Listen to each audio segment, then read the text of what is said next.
There are reasons why I go back to original sources when I study, whether it's the Constitution, news events, or even the Bible.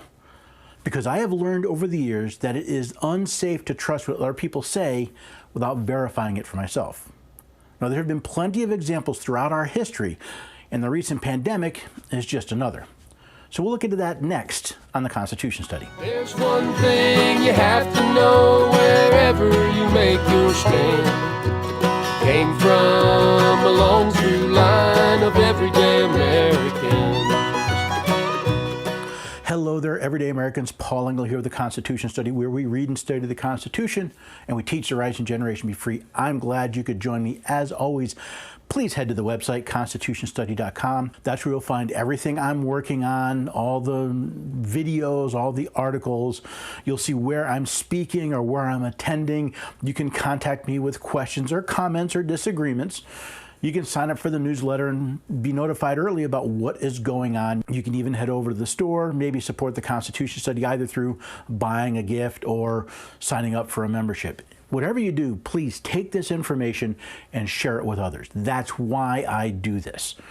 Now, there's a couple pieces of information that's going to be coming out. So if you sign up for the newsletter, you'll be one of the first to find out some changes I'm planning to make in the next month or so to these videos and the broadcast schedule, something you might be interested in. So head over to that, click on the sign up for the newsletter. In fact, if you check the box, you'll get these videos delivered directly to your inbox as soon as they are released without worrying about Facebook or Google getting in the way. So with that, let's talk about this going back to original sources. People from governors and mayors to pundits and news anchors have either been infringing on our rights or calling for the infringement on our rights, and they've been doing so for months. They do so often based on the opinions of experts, or at least someone's interpretation of what the experts are saying. From the statements of some of these experts, you believe that the Constitution gives the states the authority to mandate mass vaccinations, or to claim that these infringements are necessary to keep the people safe. We are inundated with these calls to infringe on our rights. But with the plethora of conflicting statements, recommendations, and results, what is a person to do? Well, let's start with looking at some of the data for ourselves. Then we'll be able to judge if the opinions and interpretations that have been informing our public servants are accurate or not, and if those servants have been doing their job in compliance with their oath to support the Constitution. So let's start with some testing. So I believe part of the problem comes from the inconsistent use of the terminology for testing. For example, when reading scientific or medical journals, a distinction is made between the virus SARS-CoV-2 and the disease COVID-19. However, most of the news stories and political statements lump them both together into COVID-19 or one of the many euphemisms like coronavirus, Wuhan virus, etc. Now, why is this important? Because different tests and studies are looking at different things. For example, did you know there are two different types of tests being used and being reported under the heading of COVID-19 testing? Now, there's a viral test that looks for active virus in the body, while an antibody test looks for any previous infection. So when you see a report on positive COVID tests, are they showing you the number of active cases of the virus or the number of people who had previous infection? The distinction is important because the number of active cases can go up and down, but the number of previous infections will never go down. And this doesn't even take into consideration the practice of some states including probable or suspected cases of COVID in their positive test numbers. If you are being told that your rights must be infringed upon because of the number of positive COVID tests is going up, are they basing that on a test where the numbers never go down? Or are these decisions being made based on fraudulent numbers? Also, when comparing positive tests between states or countries, are they both using the same tests and reporting standards? If not, then people are comparing apples and oranges, then possibly using that data to infringe on your rights. Speaking of that, let's talk about statistics, or as I like to call them, lies, darn lies, and statistics. Now, there are plenty of quotes about statistics and how they can be manipulated to say just about anything.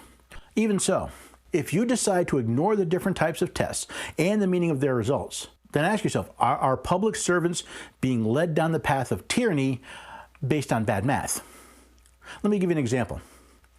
Say I have been hired to test reading comprehension in a school district. Every week I test 100 students and report my findings to the school board. Now, the first week, I report 50 students failed basic reading comprehension. The next week, I report 100 students failed, then 125, then 150, and finally 160 students who have failed the reading comprehension tests. Now, if you plot those numbers, you'll notice a steady increase in the number of students who failed. But is that because the failure rate is going up? No, it's because I've expanded the number of students in my testing pool every week. If you know anything about statistics, you should notice that the failure rate has steadily gone down through my test, from 50% the first week to a total of 32% on the last. And since each week the number of new, fewer failures has gone down, that points to a correlation between the different groups I test each week and their average failure rate. Now, what does that have to do with pandemic response? Well, it seems every day I see a report of the number of positive COVID tests. You know what I almost never see reported? The number of positive tests with the total number of tests performed. Just as with my scholastic testing, as the number of tests go up, you expect the number of positive tests to go up as well. The important data isn't the number of positive tests, but the percentage of tests that are positive. In other words, when you see a report stating that the number of positive tests out of context of the total number of cases, whoever wrote that report is trying to scare you, not inform you. And since these reports usually come from some government agency, it is your very own government trying to scare you into complying with their tyrannical measures. And just as with positive testing results, states have different criteria for reporting COVID death. For example, was the death a result of COVID-19? Or was it merely contributed to by COVID-19? Or merely someone with COVID-19 who died? The distinction is important. If someone dies and the primary cause was COVID-19, that is important data. Similarly, if someone dies from something other than COVID-19, but it can be shown that that disease contributed to their death, that is also important data. The former shows us those people who are at highest risk from the disease, and society should take reasonable steps to help protect them. The latter shows the disease that COVID-19 are most likely to contribute to making worse, another group that should take extra precautions to protect themselves from COVID-19. But if someone is hit by a bus, has a stroke or a heart attack, and happens to have COVID-19, then including them in the COVID-19 death rate is fraudulent reporting. It serves no purpose but to scare the people into submitting to the tyrannical regimes people want to put in place. And speaking of putting tyrannical regimes in place, let's talk about some of the reporting. Now, Dr. Fauci has a long career, mostly as a bureaucrat. I have no problem with Dr. Fauci giving advice to the president, but no one has elected Dr. Fauci to office. We have not amended the Constitution to give Dr. Fauci unlimited authority to dictate public health policy. Neither have we delegated the authority over to the Centers for Disease Control and Prevention, the CDC. The CDC is a federal agency tasked with implementing public health laws created by Congress. The CDC has no legal authority to exist since the Constitution does not grant to Congress the authority to legislate nor to regulate public health. And while there are thousands of dedicated employees at the CDC, never forget that their leadership is made up of political appointees.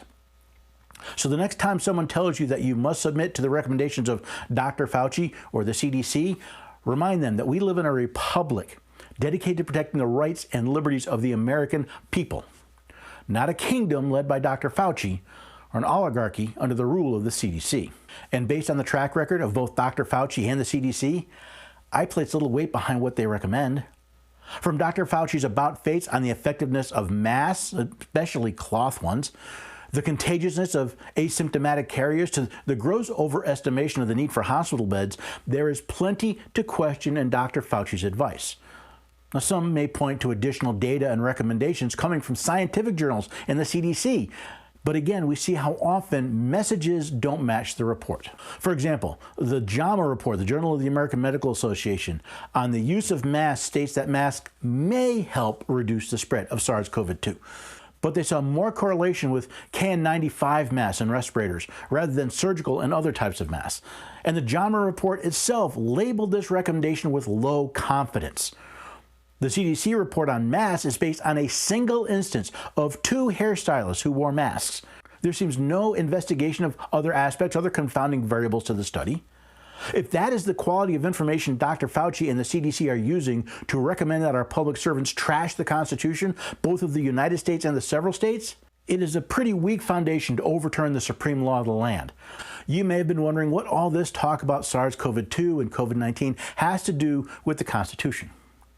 Scholars have been coming out of the woodwork claiming that the Constitution grants the states free rein to establish any public health policy they think best. Yes, the Constitution does not delegate public health to the federal government. Neither does it prohibit it to the states. According to the 10th Amendment, that means this is a power that remains with the states. However, neither the Constitution of the United States nor those of the several states, at least that I'm aware of, grant any government the authority to infringe on the individual rights of the people. As a matter of fact, it is a federal crime to, under color of law, infringe on a right protected by the Constitution of the United States. That's 18 U.S. Code 242. So while states are free to establish public health policy, they cannot infringe on the rights of the people when they do so. That means the states are still prohibited from infringing on your liberty to go about your business without a mask, to use the property you have in your business as you see fit, or requiring you to inject something into your body to go about your life. In any state that threatens your business license if you do not comply is committing extortion, forced or illegal compulsion by which anything is taken from a person. That's from Webster's 1828 dictionary. Even the Supreme Court recognized that a state cannot charge a fee for the enjoyment or protection of a right under the U.S. Constitution. Quote, it is contended, however, that the fact that the license tax can suppress or control this activity is unimportant if it does not do so. But that is to disregard the nature of this tax. It is a license tax, a flat tax imposed on the exercise of a privilege granted by the Bill of Rights. A state may not impose a charge for the enjoyment of a right granted by the federal government. That comes from Murdoch v. Pennsylvania. Yes, the court refers to privileges granted by the Bill of Rights, which is a common misrepresentation of the Constitution. The Constitution does not grant unalienable rights, including those in the Bill of Rights. It protects them. So if the state cannot impose a charge for the right to live at liberty and to do with your property as you wish, why do we have all these business licenses, each of which comes with some fee, tax, or other charge which must be paid? Because we, the people, stopped reading the original document, the supreme law of the land, and we allowed our states to take control over our property. But since a state may not deprive you of your property without due process of law, that means they cannot take away your business, even your business license, without following that pesky little thing called due process. No state shall make or enforce any law which shall abridge the privileges or immunities of citizens of the United States, nor shall any state deprive any person of life, liberty, or property without due process of law. And property is defined as the exclusive right of possessing, enjoying, and disposing of a thing, otherwise known as ownership. Now, if there's one thing the computer age has taught us, it's the phrase garbage in, garbage out. Whether you're talking medical reports, the law, or public policy, if the information we are using to make our decisions is garbage, the decisions will be garbage. Both the political class and the media have demonstrated over and over again that you cannot take anything they say at face value. As Ronald Reagan once said, trust, but verify. Don't forget that the media is a business, not just the news media, but social media as well. They need you to read, watch, and click if they want to stay in business. You are buying their services, whether you're paying money or just spending your time or attention on their platforms. As the saying goes, caveat emptor, buyer beware. If your doctor, your plumber, or your auto mechanic repeatedly lied to you or misrepresented the facts behind their decision, would you continue to trust what they said? Would you continue to do business with them? What makes the media any different? And remember, those elected officials that are pushing all of this are public servants. They are your employees, and sooner or later, their work will come up for review. Would you rehire an employee without checking on their performance? Wouldn't you verify that they did what they promised they would? Then why wouldn't you check the performance of the employees that are imposing such restrictions on your liberty? If our public servants are taking in garbage data and making garbage decisions, Who's at greater fault? The employee or the boss who hired them? Few of us have the time to research all of the information on all the topics that are important to our lives today. But if we continue to consume the junk food that claims to be news, then America will die a painful and premature death. It doesn't really take all that long to pick your head up from your phone, turn off the TV, and do just a little bit of research before you make a decision. So before we calmly submit to the theft of our rights and liberties, and those of our children as well, shouldn't we check to see if our decisions and those of our representatives are being made based on facts or on junk? This metaphor of junk food really kind of resonates with me. You may tell I'm a bit overweight. I could stand to lose some pounds because of what I eat. And as I've grown older, I've learned the importance of avoiding the junk food and focusing on good food. And in the same way, when it comes to understanding what I'm doing, when it comes to making decisions, it's important that I eschew the junk facts, the junk news, and focus on real facts. Now, there's been a lot of talk and discussion of who do you trust? Well, I think it's time we start putting our blind faith in anyone, even me. I don't trust a word the news media tells me. I don't trust a word I see from social media. I don't trust anything any of the political class tell me. I wouldn't trust what a lawyer says if he told me the sky was blue. But yet we make so many decisions based on this. I've just scratched the surface of some of the junk facts that are being used to manipulate you into giving up your rights.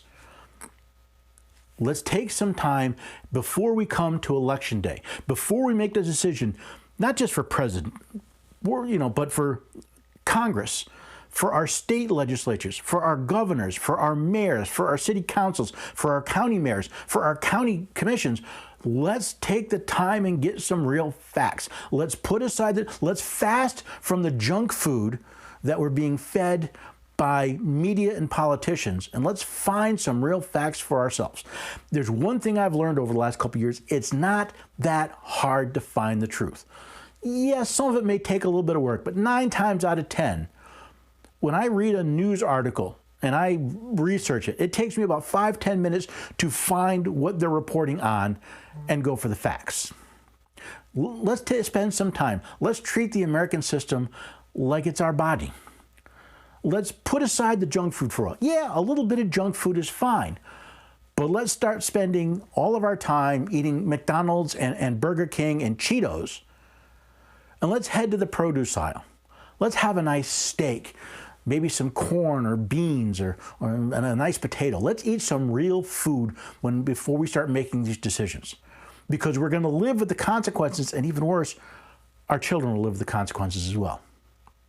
So I hope that made you hungry to go find out some real facts. If you need some help, please contact me through the website. I'll do what I can to help you.